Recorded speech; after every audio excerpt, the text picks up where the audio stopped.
In this video, I'm going to show you how to install the pop-up software called ConvertPro. And specifically, we're going to connect it to our ConvertKit account and have people use ConvertPro to sign up for a quick start guide sequence. Once you have purchased ConvertPro license, you're going to be given access to their dashboard, whereon you're going to want to go download these two pieces of software. These are two plugins that we're going to need. So we're just going to click on it, and it should start downloading that to your computer.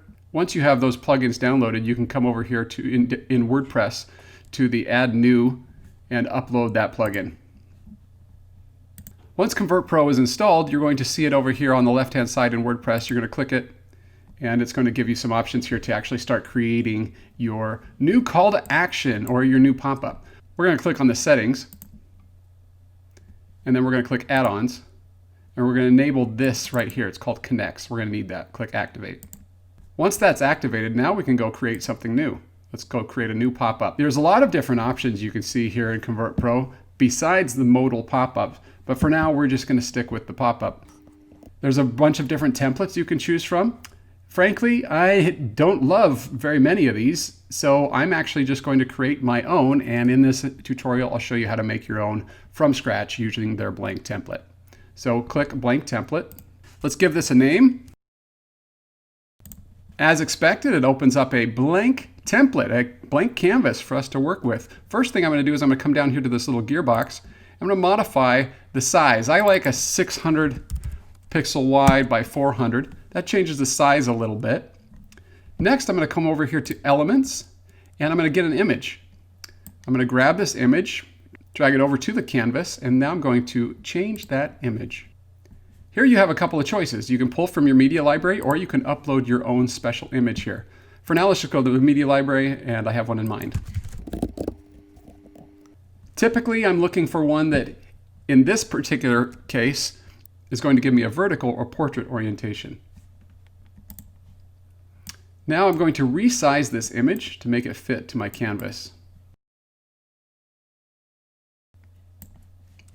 Next, I'm going to go ahead and add in the logo by grabbing image and drop that over here. Change the image. I'm going to resize this. Maybe we'll do something like that. Looks nice. Next, I'm going to add a headline. And this I'm going to call Stress-Free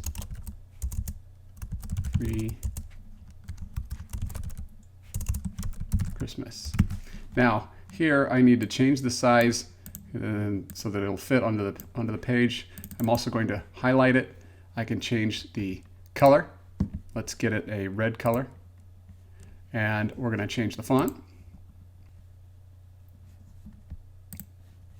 There, we'll go with that. We can also increase the size here. We can change the spacing between the lines. There's a lot of things you can do to customize. So we're going to go with this for now. Put that right there. We're also going to add in some text to help explain what this is. I'm going to grab paragraph, drag this over here, and let's say, now I'm going to highlight that. I'm going to switch that orientation to be centered. I can even shrink this down a little bit. And maybe I want to make this, I'm going to tighten that up a little bit, highlight that, make it italic. I can change this color. And I'm going to do one more thing here. I'm going to add in another one. That's good. And let's double check I got the right font here.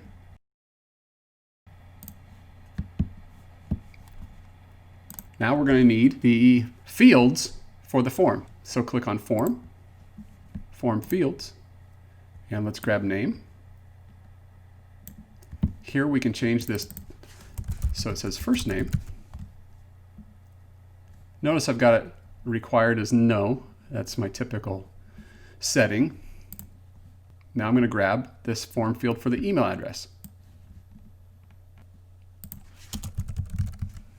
And this one should be required.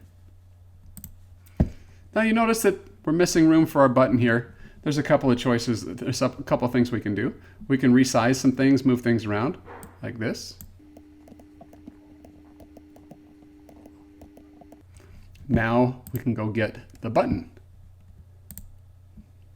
Let's grab this button, drop it in here.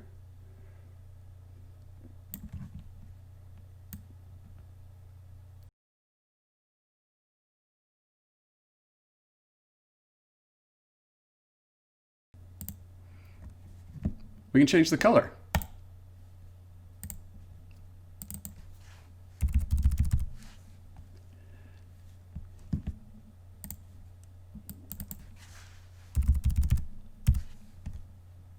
We can change the hover color. So when you hover over it, changes it a little bit there.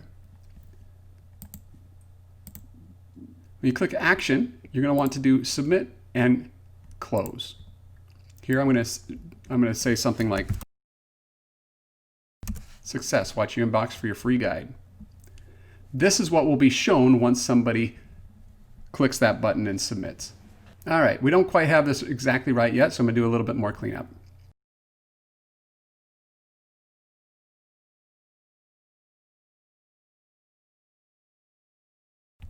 Okay, let's add a close image.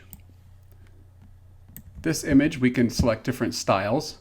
Let's select this one, and let's make this kind of big so that it's easy for people to know how to close this if they decide they don't want to sign up. But this is looking pretty good. Now what we've done here is we've created a nice looking pop-up for desktop. For mobile, I want to have a more streamlined, simpler version. Inside ConvertPro, it allows you to have two different versions, a desktop pop-up and a mobile pop-up. So to change my mobile look, I'm going to click on this icon here for the mobile device. As you can see, because there's different size of canvas to work with, it tries to bring in the different elements. And so there's a few of these that I don't want to have. First of all, let's make this smaller because I want my mobile pop-up experience to be nice and concise and tight. So I'm going to click this. I'm going to change the height to 320. Next, I can click on the image element. I don't want this to show up in mobile, so I click on this Hide on Mobile icon. Same is true for the logo, and, well, we'll leave this. Now we can move these to be centered, and we can change up the sizing on some of these things. I'll show you that in just a moment. Now these are really small, so we want to increase the font size.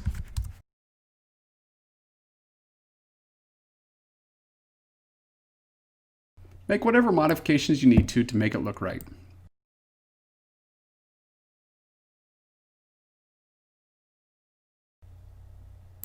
Okay, let's save it. Always be saving. Now let's take a look one more time at that. We've got our mobile view here, and let's take a look at our desktop view. It's looking pretty good. Okay, next, let's go configure this pop-up. Click Configure. First thing I want to do is come to after a few seconds on page. Let's set this so that it shows up after the user has been on the page for at least 10 seconds. The rest of these should be fine, but if you want to play around with all these different settings, there's a lot here. So a lot of really cool things that you can do. Let's go to Target. And here under Pages, if you want this pop-up to show up site-wide, you can select it here. If you want this to show up on specific pages, posts, or categories of your website, if you're using WordPress, you can set those rules here. For example, let's say I want this to show up only on the cookies category. If I click on this, I can come down to Target Specifics, and I can type in cookies. It's going to find all these posts related to cookies, but it also will find these categories. So what I would do is I would add in the single and the archive so that it shows up on the cookie category no matter which cookie post they click on. But for these purposes, we're going to go ahead and do this site-wide and use entire website. The rest of these you can leave. Let's go to cookies and click Hide Called to Action after closing. Typically, this is just fine. What this is saying is after a visitor closes this pop-up or successfully submits their email address to be added to the list, what happens? So hide for X number of days after conversion, that's, hey, they've signed up, they don't want to see it again for how long? Well, I don't think they need to see it at all. So I'm going to put 365 days. Hide for X number of days after closing. So let's say they didn't sign up, they just closed it. How long do you want it to be before they show it again? Typically, I just leave this at 30 days. Let's go save. Now let's go to connect. Here we want to connect to our email service provider. In this case, ConvertKit. Follow the instructions during this setup. It's going to ask you to give a name, and it's going to ask you to go get the API key from your ConvertKit settings. That can be found in the account settings of ConvertKit. Paste that here, click Authenticate. What this is doing is it's going to connect ConvertPro to ConvertKit. Inside ConvertKit, we're going to want to create a new form specific to this pop-up. This does a couple of things. Number one, this is the gateway for getting subscribers from that ConvertPro pop-up into ConvertKit. And number two, it's nice to have a devoted form specific to this pop-up so that you can track where are these subscribers coming from. So I'm going to create new form, and for the purposes of ConvertKit, I'm just going to select inline. It doesn't matter because ConvertPro is acting as the customer-facing front end. It just needs a form on ConvertKit side to connect to. So I'm going to select the most basic option.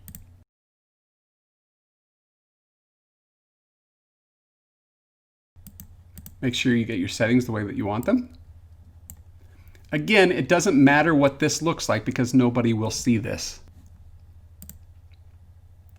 Next, we need to go to our automations and connect this form to the correct sequence. Add a rule, and then when they subscribe to a form, I can come select that form. Where is that? There it is, ConvertPro pop-up. It will subscribe them to the holiday or the Christmas Quick Start Guide. Okay, save rule. Now ConvertKit is ready to go. Coming back to ConvertPro, we should be able to now do the drop down and find, there it is, our ConvertPro pop-up. We don't need to create any tags. We're going to map the ConvertPro fields to the fields inside ConvertKit. So the first name we're going to map here. Save. If you go to email, it has this option for enable email notification. You're probably going to want to turn that off. Otherwise, you'll get a notification every single time a user signs up via this form. Let's save. And now we can actually make this public if we want. Let's click this to go back to the dashboard. And here we can see it. The status is on. This is easy to turn on and off at any time by simply toggling this switch. Sometimes it's helpful to clear your cache on WordPress. Now let's go see how this performs on the website. And there it is. There's our pop-up. We can test this out by adding our email address. And there's our success message, and it closed. So there you have it. That's how you make a pop-up using ConvertPro.